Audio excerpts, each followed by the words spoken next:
오늘 말씀을 준비하는데 몇 해 전에 우리가 드렸던 그 코로나 기간에 드렸던 추수감사절 예배가 생각이 났습니다. 그때는 다들 마스크를 쓰고서 예배를 드렸습니다. 오늘처럼 이렇게 발표할 수도 없었고 우리의 입을 벌려가지고 하나님을 찬양할 수도 없었습니다. 음식을 주문을 했는데 그것을 함께 모여서 먹지 못하고요. 가정별로 나누어져 가지고 가족끼리 그것을 먹고 사진 찍어서 카톡에 올려야 했습니다. 과연 마스크를 벗고 예배를 드릴 수 있는 날이 있을까 생각될 정도였습니다. 사람을 만나고 함께 이야기하고 함께 예배한다라고 하는 것이 얼마나 이 평범한 일상이 소중한 것인지 다들 몰랐다라고 그렇게 고백들을 했습니다. 그 어려웠던 시간들이 다 지나서 평범한 일상으로 돌아와서 우리가 추수감사절 예배를 드리고 있습니다.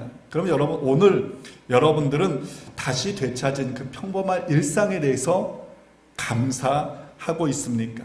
혹 무뎌져 있는 것 있다면 정말 이 감사 절기를 통해서 다시 여러분들 감사가 회복되는 그런 은혜가 있어지기를 축원을 드립니다. 오늘 본문은 우리가 잘 알고 있는 10명의 문둥병자 이야기입니다. 문둥병에 걸린 사람들이요, 격리되어서 이제 살아가고 있었는데 예수님께서 한 마을로 지나가신다라고 하는 그 소문을 듣게 됩니다. 여러분, 사람은요 보니까 자기가 관심하는 것에 마음이 가는 거예요. 눈이 가고요, 귀가 가기 마련입니다. 제가 저희 아내가 저희 큰 아들을 임신했을 때 보니까 세상에 무슨 임신한 여인들이요 그렇게 많은 거예요. 뭐 다 임신한 여자처럼 보이는 거예요. 이 사람도 임신한 여자, 저 사람도 임신한, 다 제 눈에 임신한 사람밖에 안 보이더라고. 근데 아이를 출산했더니 보니까요, 그 임신했던 여자들이요 한순간에 다 사라지고 세상에 아기만 보이는 거예요. 다 아기들만 그렇게 보이더라고요. 여러분, 아픈 사람의 마음은 무엇이 보이겠습니까? 아픈 사람들은요, 병 낫는 것에 대해서 마음이 가기 마련입니다. 그래서 누가 용하더라, 뭐 어떤 약이 아주 잘 듣더라 하면 그곳에요 마음이 가고요, 귀가 가게 되어지는 겁니다. 10명의 문둥병자의 소원이 뭐였겠습니까?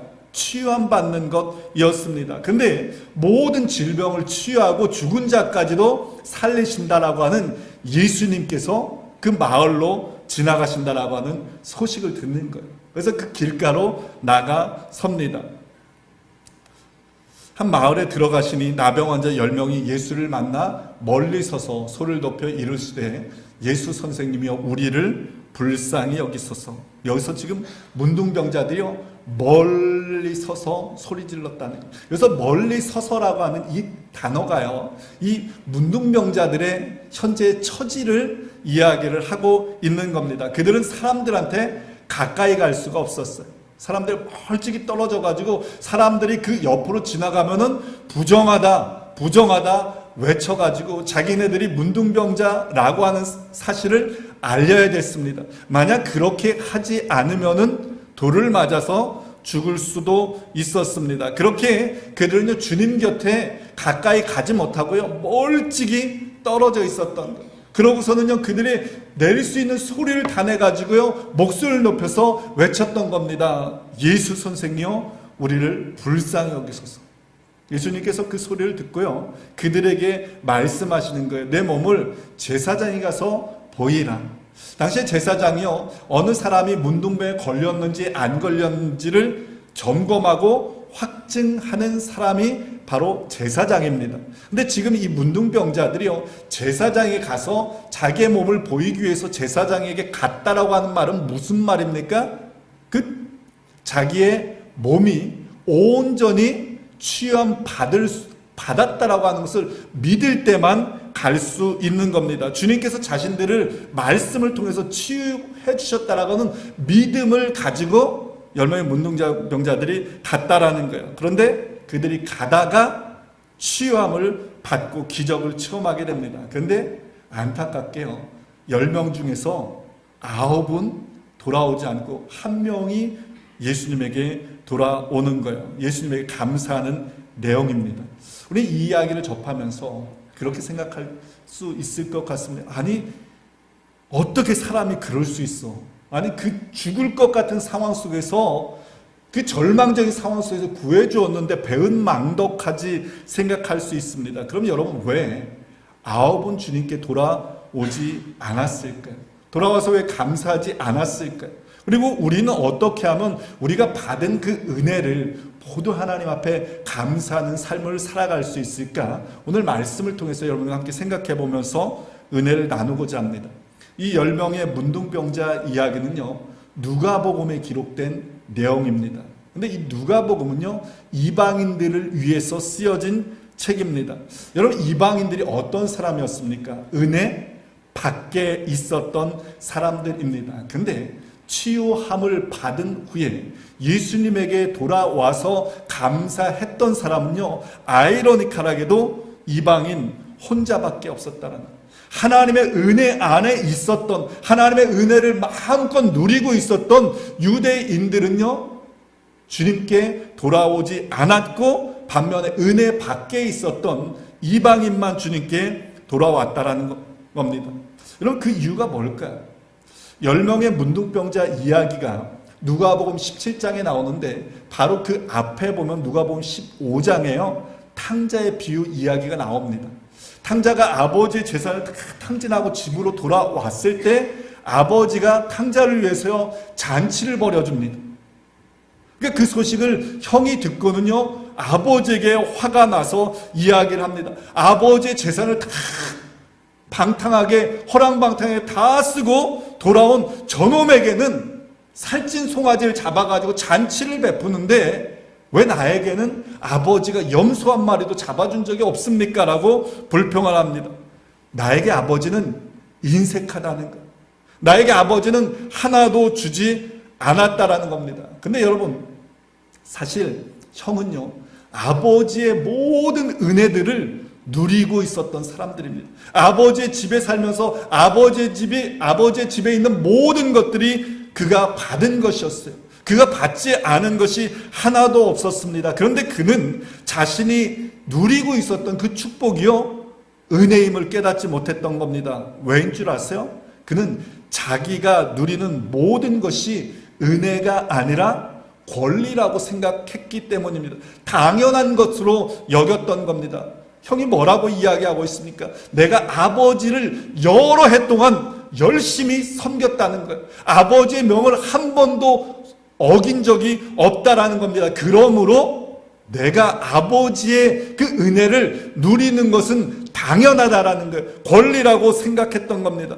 여러분, 이 형의 모습이 바로 대표적인 유대인들의 모습이었어요. 그들은 하나님의 그 크신 은혜를 받았음에도 불구하고요, 자신들은 받을 만한 마땅한 자격이 있다라고 생각을 합니다. 그래서 그 하나님께서 받은 그 은혜를요, 자기의 공로로 돌렸던 거예요. 내가 노력해서 그렇지, 내가 수고해서 그렇지, 내가 율법을 잘 지켜서 하나님께서 내게 은혜를 베풀어 주셨지. 이 9명의 문둥병자가 바로 유대인들을 대표하는 사람들입니다. 그들은 어쩌면 생각했을 수 있을지 모르겠습니다. 내가 그동안에 잘 버텨가지고 치유함을 받을 수 있었던 것.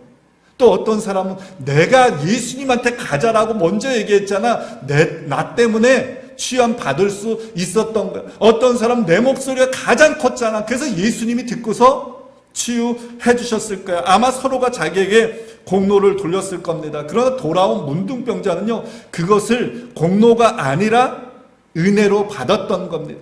영원히 죽을 수밖에 없는 나, 은혜 밖에 있는 나, 그 은혜를, 그런 자를 구원해 주신 예수님을 생각하니까요, 집으로 돌아갈 수 없었던, 그래서 예수님에게 나와서 감사하며 영광을 돌리게 되었던 겁니다. 여러분, 권리라고 생각할 때, 당연히 내가 받아야 된다고 생각할 때요, 그때부터 감사가 사라지기 마련입니다.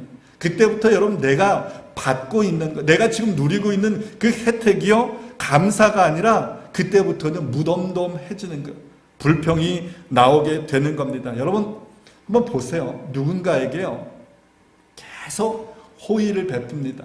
계속 좋은 것을 베풀어요. 선행을 베풀다가 스탑하면은 어떻게 합니까? 그 사람이 그동안에 베풀어 주셔서 너무 감사합니다 라고 해야 되는데요, 뭐라고 해요? 왜 안 주냐는 거죠. 왜 더 이상 안 주냐는 겁니다. 섭섭해합니다. 화를 냅니다. 내 것 달라라고 이야기를 해요. 하나님께서요, 광야길을 걷는 이스라엘 백성들에게 하늘을 열어가지고 만나를 내려주셨어요. 여러분 한번 생각해 보세요. 여러분들이 하나님께서 여러분들에게 하늘을 열어가지고 그냥 양식을 내려주신다라고 여러분 생각해 보세요. 얼마나 놀라운 일입니까? 얼마나 신기했겠습니까? 얼마나 감사했겠습니까? 이스라엘 백성들이 하나님을 찬양합니다. 근데 그 만나가요, 1년 내리고 2년 내리고요, 몇 년 내립니까? 광야 생활하는 동안 40년 동안요 계속 내립니다. 기적이 일상이 되어버린 거예요. 그러니까 이스라엘 백성들이 어떻게 한 줄 아세요? 그때부터요 불평하기 시작합니다. 만나만 먹으니까 기력이 없다는 거예요. 아니 사람이 어떻게 맨날 만나만 똑같은 것만 먹고 살 수 있냐는 겁니다. 우리가 애굽에 살 때는 아무 노동도 하지 않았는데도 생선도 먹었고 고기도 먹었다는 거예요. 왜 그런데 하나님 우리에게 만나만 주냐는 불평하기 시작하는 거예요. 하나님께서 그들에게 메추라기를 주셨습니다. 고기를 주셨습니다. 그럼 여러분 그들은 그거 받고 만족했습니까? 아니요. 또다시 불평합니다. 그들은 광야 40년 동안요 계속 불평하였음을 보게 됩니다. 그럼 나는 어떻습니까? 여러분 나는 이스라엘 백성들과 차원이 다른 사람입니까? 우리 종종 그렇게 이야기하는 것을 종종 듣게 됩니다. 내 이것만 해결되면은 소원이 없겠다. 내 이것만 끝나면, 이 문제만 사라지면은 더 이상 바라는 것이 없겠다.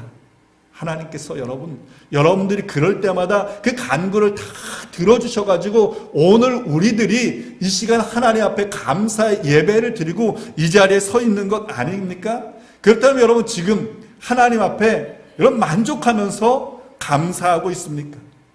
문둥병이 뭔지 아세요? 여러분 문둥병은요 무감각해지는 거예요. 감각이 없는 겁니다. 그래서 살이 떨어져 나가고 등등 해도요 아픈 줄을 모르는 거예요. 느끼지 못하기 때문입니다. 근데 수많은 감사가 있음에도 불구하고 우리가 그것을 느끼지 못한다면, 감사하지 못한다면 여러분 그게 바로 영적인 문둥병자와 같은 것 아니겠습니까? 보니까요 감사가 가장 무뎌진 곳이 어딘가 이렇게 보니까 가정이더라고. 가정에서 아내의 수고에 대해서, 엄마의 수고에 대해서요 너무나 당연시하는 거예요.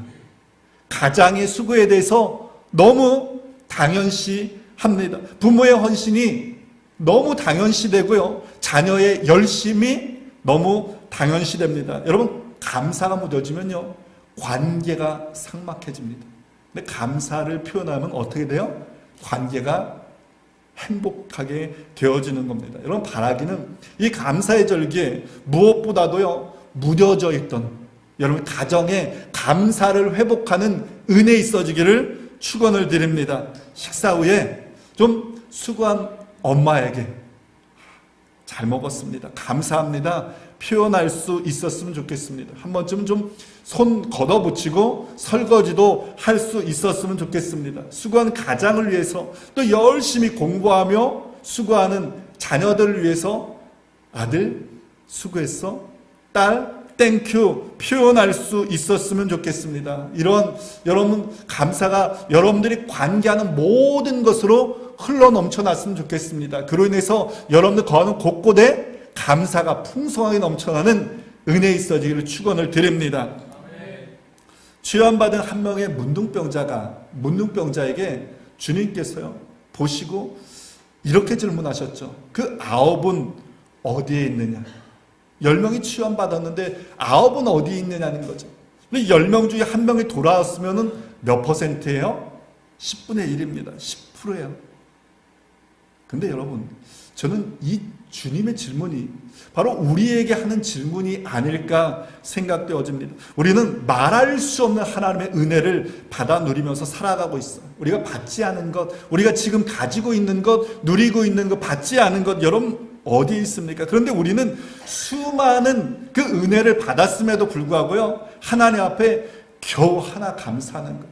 근데 그 겨우 하나 감사하면서도요, 마치 내가 대단한 감사를 하는 양 착각할 때가 많이 있다라는 거예요. 그럼 여러분, 왜 사람들은 10개 받았는데 기껏해야 하나밖에 감사하지 못하는 걸까?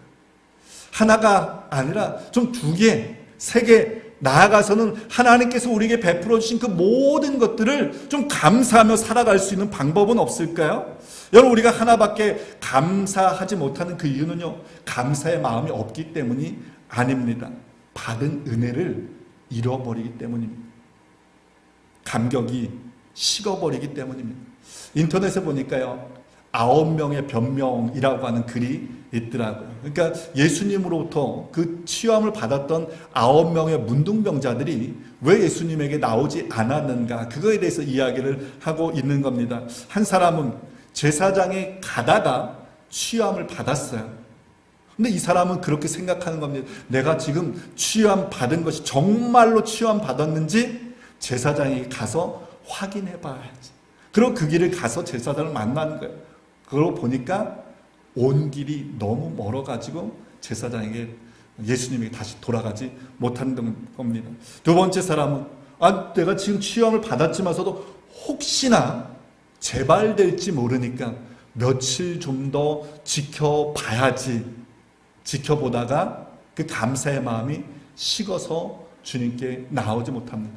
또 한 사람, 내가 예수님한테 감사를 해야지. 그렇지만서 내가 이대로 갈 수는 없으니까 내가 좀 목욕도 좀 하고 옷도 좀 깨끗이 좀 입고 예수님에게 좀 선물도 좀 가지고 가야지 하다가 감사를 잃어버리게 되었던 겁니다. 여러분, 사람들마다 다들 이유가 있었어요. 이 핑계 저 핑계 꾸물거리다가 감사할 기회를 잃어버렸던 겁니다. 속담에요, 이런 말이 있죠. 원수는 어디에 새겨요? 원수는 마음에 새기고 은혜는 어디에 새긴다라고 이야기하고 있습니까? 은혜는 강물에 새긴다. 누가 나한테 하나 잘못한 거 있으면 마음에 새겨가지고 저놈 새끼 두고 보자 하면서 계속 그러는데, 은혜는요 흘러가는 강물에 새기는 거예요. 그래서 금세 은혜를 잃어버리는 겁니다. 여러분, 누구나가 감사한 일을 당할 때요, 감사의 마음을 갖게 되는 거예요. 근데 문제는 지금 너무 바쁜 거예요.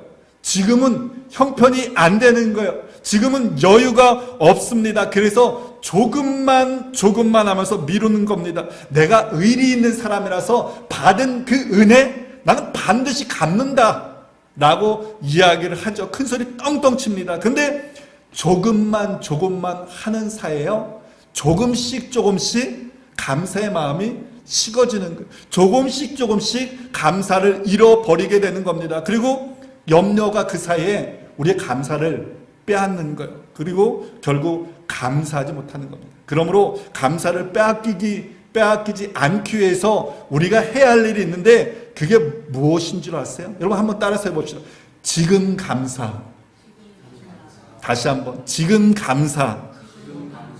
여러분, 지금 감사해야 될 사람이 있습니까? 그러면 지금 감사할 수 있기 바랍니다. 감사의 카톡 하나, 감사의 말 한마디 하나, 감사의 작은 선물 하나 표현할 수 있었으면 좋겠습니다. 여러분들 직장 동료들에게, 함께 일하는 사람들에게 당신이 나의 힘이 되어주셔서 감사합니다 표현할 수 있었으면 좋겠습니다. 성도들끼리도 감사를 표현할 수 있었으면 좋겠습니다. 오늘 팔락해가지고 다들 음식을 갖고 왔는데 그냥 뭐 먹는 거에 너무 열심히 하지 마시고 열심히 먹으시고 또 맛있네요, 수고하셨습니다, 감사를 표현할 수 있었으면 좋겠습니다. 왜요? 오늘이 감사할 수 있는 최적의 시간이기 때문입니다. 내일은 잃어버릴 수 있습니다. 어제 말씀을 준비하는데 카톡 하나를 받았습니다. 이분이 저희와 함께 신앙생활하다가 사정이 있어서 작년에 교회를 떠난 집사님입니다. 그분에게 카톡이 나왔는데 그 내용 일부를 소개하도록 하겠습니다. 목사님 잘 계시죠? 누구누구입니다. 오랜만에 안부 전합니다. 땡스 기빙을 맞으면서 올해 감사했던 일들을 꼽다가 한 가지 기도에 빚진 것, 주님의 교회에 기도에 빚진 것이 생각이 나서 이렇게 연락을 드립니다. 작년 초에 주님의 교회에서 기도 제목을 써내달라고 하셔서 저희도 몇 개 썼지요. 아마 첫 번째가 우리 딸이 배우자를 만나게 해달라는 것이라 기억합니다. 주님의 교회 여러분, 특히 사모님과 목사님의 기도 덕분에 딸아이가 올해 약혼을 했고 내년에 결혼을 하게 되었습니다. 코리아는 아니지만 착한 주일씨 모의를 사이로 맞게 되었습니다. 중간 생략하고 모든 교우 여러분들 풍성한 추수감사절 보내시고 목사님 네 분도 늘 은혜 가운데 평안하시길 바랍니다. 기도하겠습니다. 해피 땡스기빙. 누가 보내신지 대충 짐작하시리라 생각됩니다. 여러분, 이분은 올 한해 베풀어 주신 하나님의 은혜, 그 감사를 생각하다가요, 감사한 일이 떠오른 거예요. 곧바로 카톡을 보냈던 겁니다. 제가 이 카톡 하나를 얼마나 행복했는지 모릅니다. 여러분, 이처럼 감사를 표현할 때요, 우리의 감사는 개인에게는요 더 풍성하게 넘쳐나는 겁니다. 그리고 다른 사람에게는 카톡 하나만으로도 다른 사람을 행복하게 할 수 있습니다. 그러므로 여러분, 오늘 지금 감사를 표현할 수 있는 우리 모두 되어지기를 축원을 드립니다. 자, 우리 옆에 있는 분들에게 한번 이렇게 인사 한번 해볼까요? 감사합니다. 우리 반대편에 있는 분에게도 감사합니다. 한 번 더 감사합니다. 이 치유함받은 문둥병자가 주님 앞에 엎드려서 감사합니다. 그때 주님께서요 이렇게 선포하셨습니다.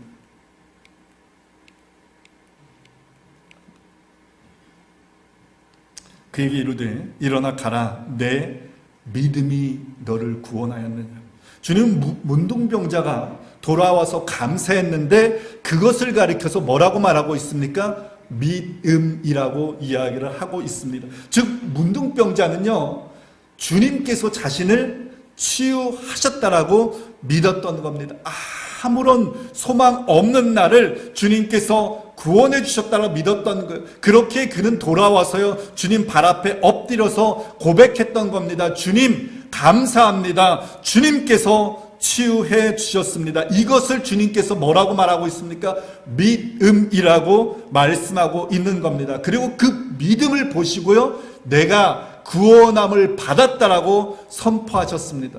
여러분, 이 말을 뒤집어서 이야기를 하면요 하나님께 영광 돌리며 감사하는 사람이야말로 진정으로 믿음의 사람이라는 것, 그런 사람이야말로 구원받은 하나님의 사람의 증거라고 이야기를 하고 있는 겁니다.